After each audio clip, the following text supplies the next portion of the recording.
अस्सलाम वालेकुम एवरीवन। हमारा जो पहले का लेक्चर है वो है basic economic concepts, question 1 of paper 1 variant 3 winter 2016। What is not a factor of production. हमें 4 ऑप्शन दिए हुए हैं और यहाँ पे एक क्वेश्चन है कि ऐसा कौन सा है जो फैक्टर ऑफ प्रोडक्शन नहीं है।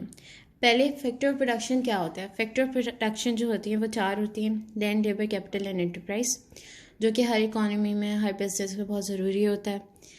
ठीक है, फिर हमारे पास जो तो हमें ये देखना है कि इन चारों ऑप्शंस में से कौन सा ऐसा है जो कि फैक्टर ऑफ प्रोडक्शन नहीं है। तो अब $20 of bank note, an office, a photocopier, a secretary जो हमारे पास होगी वो है लेबर। अ फोटोकॉपियर जो है वो भी हमारा लेबर है। And office is our land. Okay, और जो ऑप्शन ए है वो हमारे पास कुछ भी नहीं है। मतलब जाहिर सी बात है, $20 का जो हमारा $20 का जो है वो हमारा बैंक नोट है, तो वो हमारा कुछ भी नहीं हो, मतलब ना कैपिटल है, ना लेबर है, ना एंटरप्राइज है, ना कैपिटल है, ना लेबर है, ना एंटरप्राइज है। तो हमारा जो ऑप्शन ए होगा वो ही फैक्टर ऑफ प्रोडक्शन नहीं है। देखें ये सही है। फिर Now we are heading toward question number 2 of basic economic concepts, जो कि हमारा है question number 3 of paper 1 variant 1 summer 2016. The question is, the diagram shows the choices of for an individual between leisure and earnings. Hours of leisure जो है वो हमारे पास 3, 6, 9, 12, 15 और 18 दिए हुए हैं, जिसपे हमारे पास पॉइंट y जो है वो है 6 hours of leisure पे है और पॉइंट 9 जो है वो एक्स पे है। फिर इसके बाद हमारे पास एक्स जो है वो अर्निंग्स में 30 पे है, $30 पर डे, और पॉइंट वाई जो है वो $40 पर डे पे है। What is the opportunity cost to the individual of the extra earning when moving from position X to position Y. हमसे ये पूछा जा रहा है कि जब हम पोजीशन एक्स पे से पोजीशन वाई पे जाएंगे तो हमारे पास अपॉर्चुनिटी कॉस्ट क्या होगी। हमारी अर्निंग तो बढ़ेगी, जाहिर सी बात है, $30 से $40 पे जा रही है, तो $10 जो होगा वो हमें आगे ज़्यादा मिल रहा है। पर अपॉर्चुनिटी कॉस्ट जो होती है वो हमारे पास होती है best alternative best for the gone. ठीक है, तो हम लोग देखेंगे कि हम लोग क्या चीज़ खो के वो एक्स्ट्रा $10 ले रहे हैं। तो जो हमारे पास एक्स से वाई तक जा रहे हैं, तो पहले हम एक्स पे 9 hours ऑफ लेजर ले रहे थे पर डे, पर अब हम ले रहे हैं 6 hours of leisure per day. मतलब 3 घंटे हम अपने जो है वो ख़त्म कर रहे हैं लेजर के, ताकि हमें $10 ज़्यादा मिल सके। तो जो हमारे पास ऑप्शन सी है 3 hours of leisure per day, वो हमारा आंसर होगा। और देखते हैं आंसर क्या है। तो यस, इट इज़ सी। तो इस बात को ख्याल रखना है कि जब हमसे पूछा जाए तो अपॉर्चुनिटी कॉस्ट, तो सब चीज़ें छोड़ के बस ये देखना है कि जिस चीज़ से हम जा रहे हैं उसमें हम क्या चीज़ छोड़ रहे हैं दूसरी चीज़ लेने के लिए, the best alternative for gone. ठीक है, तो इस चीज़ पे ध्यान रखना है। Now it is question number 3, basic economic concept से ही है ये question. Question number 2 of paper 1 variant 2 summer 2016. The diagram shows the choices for individual between leisure and I think ये वही है। एक सेकेंड, नहीं, the person decides to take a job that gives more leisure time. What is the opportunity cost to the individual of moving Y to position X? पहले हम लोग position X से Y पे जा रहे थे, पर अब यहाँ पे हमारे पास सिचुएशन अलग है, जो कि हम Y से X पे जा रहे हैं। तो पॉइंट Y पे जो हमें लेजर पर डे मिल रहा है वो है 8 hours पर डे, और जो अर्निंग है वो हमारी है $80। पर पोजीशन X पे जो है वो हमें 12 hours of leisure per day मिल रहा है और $60 मिल रहा है। तो हमसे ये बोला जा रहा है कि ऑप्शन हम लोग पॉइंट Y से X पे मूव करें, तो अपॉर्चुनिटी कॉस्ट हमारे पास क्या होगी। हमने $20 जो हैं वो 4 hours के लिए छोड़ दिए, एक्स्ट्रा 4 hours ऑफ लेजर के लिए छोड़ दिए, ताकि हमें एक्स्ट्रा टाइम मिले आराम के लिए, मतलब hours of leisure per day के लिए। तो जो हमारे पास अपॉर्चुनिटी कॉस्ट होगी वो होगी $20 पर डे। अब यहाँ पे हमें दिया जा रहा है what is the opportunity cost to the individual of moving from position Y to position X। पहला ऑप्शन हमारे पास 20 है which is the correct one. फिर दूसरा ऑप्शन 80 है, ये पॉसिबल नहीं हो सकता क्योंकि we have to minus amount, like 80 minus by 60 is equals to 20। तो ये नहीं हो सकता। 4 hours of leisure per day जो है वो हमें एक्स्ट्रा मिल रहा है। It is not the opportunity cost, is the cost that we are availing, ठीक है। उसके बाद हमारे पास 12 hours of leisure per day जो कि हमें टोटल अमाउंट मिल रही है। अब आंसर देखते हैं। तो yes, the answer is a which is correct. Yes, again which country is, this is question number 3, question number 4 I thought so, ठीक है। बिजनेस यूनिट्स की तरफ से भी ये क्वेश्चन है हमारे पास। Which country is likely to have the highest standard of living. ये जो क्वेश्चन है वो हमारे क्वेश्चन नंबर 26 है ऑफ पेपर 1 वेरिएंट 2 समर 2016। जब हमें ये देखना हो कि कौन सी हाईएस्ट स्टैंडर्ड ऑफ लिविंग है जिस कंट्री की, तो हम लोग के पास birth rate, death rate, infant mortality rate और लाइफ एक्सपेक्टेंसी दी हुई है। तो अगर जो हाईएस्ट स्टैंडर्ड ऑफ लिविंग होती है उनके सबसे पहले तो बात ये होती है कि बर्थ रेट जो होती है वो कम होती है, क्योंकि वहाँ पे लिटरेसी रेट ज़्यादा होता है और लोग ज़्यादातर कम वहाँ पे बर्थ रेट होती है। फिर उसके बाद डेथ रेट जो होता है वो भी कम होता है क्योंकि वहाँ पे हेल्थ केयर बहुत अच्छा होता है। फिर उसके बाद इन्फेंट मोर्टेलिटी रेट भी हमारे पास कम होगा क्योंकि वही बात आ जाती है, हेल्थ केयर अच्छा होता है और फैसिलिटीज़ बहुत ज़्यादा अच्छी होती हैं। लाइफ एक्सपेक्टेंसी भी बढ़ जाती है। लाइफ एक्सपेक्टेंसी बढ़ जाती है मतलब ये कि बड़े एज आपकी लंबी हो जाती है कि आपको वो एक ट्रीटमेंट मिल रहे होते हैं जिसकी वजह से जल्दी आपकी डेथ नहीं होती because of the health issues. तो हमारे पास ऑप्शन ए है, बी है, सी है और डी है। हमें ये देखना है कि पहले शुरू के कौन से ऑप्शंस हैं जिसमें कम है और लाइफ एक्सपेक्टेंसी ज़्यादा होनी चाहिए। तो हम लाइफ एक्सपेक्टेंसी से शुरू करते हैं। तो 49, 59, 79 एंड 79। 49 कम है जिसका मतलब यह है कि हाईएस्ट स्टैंडर्ड ऑफ लिविंग नहीं है, वहाँ पे कम है। फिर 59 दिया हुआ है, मतलब उसकी भी इतनी ज़्यादा नहीं है जितनी 79 और 79 of option C and D. तो हम इनके बीच में कंपैरिजन करेंगे। अब जो इन्फेंट मोर्टेलिटी में देखा जाए तो 25 ज़्यादा है जबकि कम होना चाहिए। 25 और 22 ज़्यादा है तो 22 का ऑप्शन हम लेंगे। फिर हम दोबारा देखते हैं डेथ रेट पे, तो अभी भी हम सी और डी को ही कंसीडर करेंगे।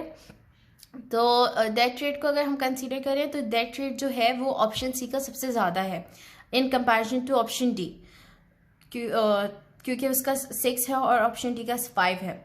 फिर इसके बाद बर्थ रेट जो है वो इन दोनों का इक्वल है, तो 25 एंड 25। तो हम लोग जब एनालाइज करेंगे और अपना जो आंसर निकालेंगे तो हमारा जो आंसर सबसे ज़्यादा करेक्ट होगा वो होगा ऑप्शन डी, क्योंकि इसमें हमारा इन कंपैरिजन सबसे सही जा रहा है। जिस तरीके से हमें दिया हुआ होता है कि हाई स्टैंडर्ड ऑफ लिविंग होनी चाहिए उसके मुताबिक है प्रॉपर वे में।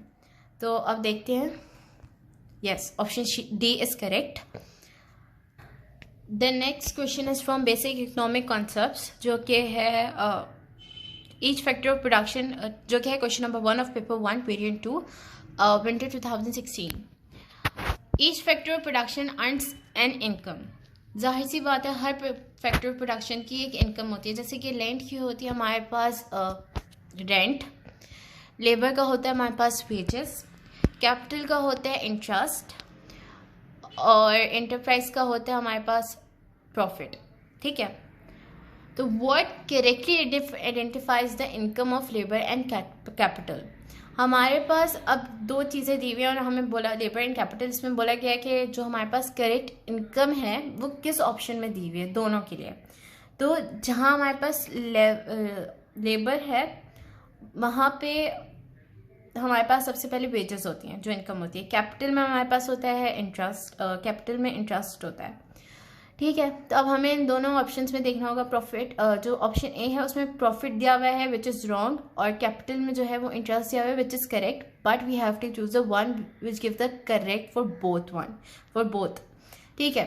उसके बाद दिया हुआ है ऑप्शन बी जिसमें हमें लेबर का रेंट दिया हुआ है विच इज़ रॉन्ग और कैपिटल का दिया हुआ है profit which is also wrong, ठीक है। प्रॉफिट जो होता है वो हमारा एंटरप्राइज का होता है, रेंट जो होता है वो हमारा होता है लैंड का। फिर इसके बाद लेबर का हमें दिया हुआ है wages which is correct, but capital का जो दिया हुआ है वो है प्रॉफिट विच इज़ रॉन्ग, तो ऑप्शन सी भी हमारा गलत है। फिर लेबर का हमें जो दिया हुआ है ऑप्शन डी में वो है वेजेस और कैपिटल का जो दिया हुआ है वो है इंटरेस्ट, विच इज़ करेक्ट। और ये दोनों करेक्ट है, which means that option D is our correct option, और हमें यही पिक करना है। तो yes, option D is correct. Yes, the proportion of workers, ठीक है। हमारा नेक्स्ट क्वेश्चन जो है वो बिजनेस यूनिट्स में से है, question number 21 of paper 1 variant 2 winter 2015। The proportion of workers employed varies between different industries and between developing and developed countries.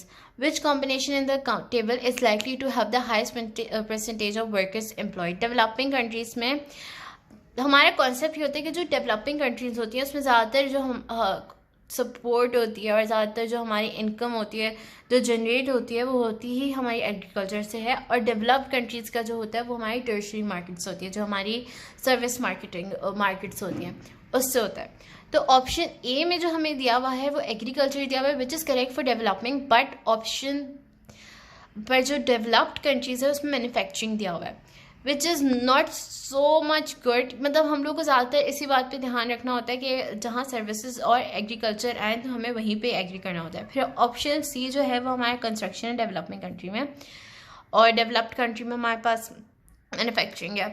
फिर हमारे पास डेवलपिंग कंट्री में कंस्ट्रक्शन है और डेवलप्ड कंट्रीज़ में सर्विसेज है, which is a correct one, services for developed country. But ये developing countries में construction इतनी ज़्यादा नहीं होती जितनी एग्रीकल्चर होती है, वही बात। फिर हमारे पास जो ऑप्शन बी है which is the correct one, जिसमें हमें दिया हुआ है कि एग्रीकल्चर ऑफ डेवलपिंग कंट्री, जाहिर सी बात है जो डेवलपिंग कंट्रीज़ होती है उसमें ज़्यादातर यही देखा जाता है कि वो एग्रीकल्चर में ज़्यादातर अपनी इनकम जनरेट करती हैं, और जो डेवलप्ड कंट्रीज़ होती हैं उनका ज़्यादा फोकस अपनी सर्विसेज की तरफ होता है। तो option B is going to be the correct answer. So yes, it is the correct one. अब नेक्स्ट क्वेश्चन जो है वो हमारे पास है business units, what may exist in monopoly but not in perfect competition. ठीक है, मोनोपोली क्या होती है? मोनोपोली ये होती है कि कोई इकोनॉमी है जिसमें एक ही मार्केट है, जिसमें एक ही चीज़ है जहाँ जिसमें एंटर करना बहुत मुश्किल होता है और सिर्फ वही होती है पूरी, उसमें कोई कंपटीशन नहीं होता क्योंकि वही चीज़, वही गुड्स या सर्विसेज प्रोवाइड कर रही होती है, उसके पास वही राइट, उसके पास ही सिर्फ राइट होता है वो गुड्स और सर्विसेज प्रोवाइड करने का। फॉर एग्जाम्पल यहाँ पे हमारे पास के इलेक्ट्रिक है, वो हमारी मोनोपोली है। इसके अलावा और आपको नहीं दिखेंगी, बाकी स्विस ऑथन गैस कंपनी है जो गैस प्रोवाइड करती है, और एक्सेट्रा। तो हमारे पास ये होते हैं कि इसमें हमें पूछा गया है but not in perfect competition. Perfect ऐसा कौन सी चीज़ है जो मोनोपोली में एग्जिस्ट करती है पर परफेक्ट कंपटीशन में एग्जिस्ट नहीं करती? तो बैरियर्स टू एंट्री मोनोपोली में एग्जिस्ट करती हैं पर परफेक्ट कंपटीशन में नहीं करती, it is correct. Identical products, monopoly में जो होते हैं वो आइडेंटिकल हो ही नहीं सकते क्योंकि वही से बनाते, तो उनके पास वो कोई ऐसे प्रोडक्ट्स आइडेंटिकल नहीं हो सकते क्योंकि वो परफेक्ट कंपटीशन में होते ही हैं। मार्केट प्राइस नहीं, सॉरी, ठीक है। फिर ऑप्शन सी जो है मेरे पास है वो मार्केट प्राइस है। मार्केट प्राइस दोनों में होती हैं, जाहिर सी बात है जिसमें बिकेगा तो मार्केट प्राइस तो उनकी होगी। फिर परफेक्ट नॉलेज जो है वो दोनों के पास होती है। तो ऑप्शन ए जो है वो हमारा करेक्ट ऑप्शन है। Yes, it is correct. Basic economic concept, what is a basic economic problem. हमारा जो इकोनॉमिक्स में फर्स्ट टॉपिक है वही स्कार्सिटी है। मतलब ये कि हमारी जो वांट्स है वो हमारी रिसोर्सेज से कहीं ज़्यादा है और वो बिल्कुल इन्फिनिट है, कभी ख़त्म नहीं हो सकती। हमें उसके लिए हमें फिर ऐसे ये कॉन्सेप्ट आता है कि हमें उसमें से जो होता है वो बेस्ट चीज़ चूज़ करनी होती है अपने रिसोर्सेज में से, क्योंकि हम हर चीज़ नहीं ले सकते, उनकी जगह पे हम कुछ ना कुछ ले सकते, तो हमें चॉइस में करनी होती है, जिसकी वजह से हमारा ये कॉन्सेप्ट आता है अपॉर्चुनिटी कॉस्ट का। तो सबसे बड़ा जो हमारा बेसिक इकोनॉमिक प्रॉब्लम है वो है हमारा स्कार्सिटी। ठीक है, तो ऑप्शन ए जो है finite resources and limited wants, नहीं, लिमिटेड वांट्स नहीं होती, अनलिमिटेड वांट्स होती हैं। ठीक है, ऑप्शन बी जो होती है वो फिनाइट रिसोर्सेज होती हैं और अनलिमिटेड वांट्स होती हैं। फिनाइट रिसोर्सेज होती हैं जो कि लिमिटेड होती हैं पर अनलिमिटेड वांट्स होती हैं उसके साथ। तो the option B is correct. फिर इसके बाद हमारे पास ऑप्शन सी आते हैं infinite resources, which is wrong. Infinite resources जो है वो हमारे पास नहीं होती है, हमारे पास बहुत लिमिटेड रिसोर्सेज होती हैं और अनलिमिटेड वांट्स होती हैं, पर इसमें लिमिटेड वांट्स भी लिखा हुआ है। Infinite resources and unlimited wants, which is also wrong that, क्योंकि अनलिमिटेड वांट्स तो होती हैं पर इन्फिनिट रिसोर्सेज नहीं होती, फिनिट रिसोर्सेज होती है, रिसोर्सेज है हमारे पास। तो option B is correct. Yes, option B is correct. ठीक है, the next question is from basic economic concept, question 2, paper of paper 1, variant 1, summer 2014. Using all available resources, an economy produces different combinations of two types of goods, clothes and food, shown by production possibility curve. मतलब हमारे पास जो एक curve दिया हुआ होता है, you all know कि उस पर अगर प्रोडक्शन हो रही है तो मतलब हम अपने सारे रिसोर्सेज यूज़ करें, which is land, labour, capital and enterprise.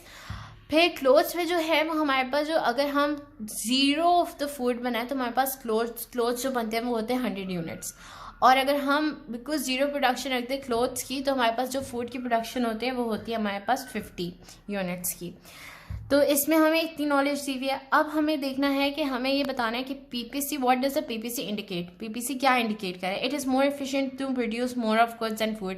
हमें ये नहीं पता क्योंकि हमें ना प्राइस दी हुई है ना कुछ और दिया हुआ है, तो इसकी वजह से हम ये जजमेंट नहीं दे सकते इसके बारे में।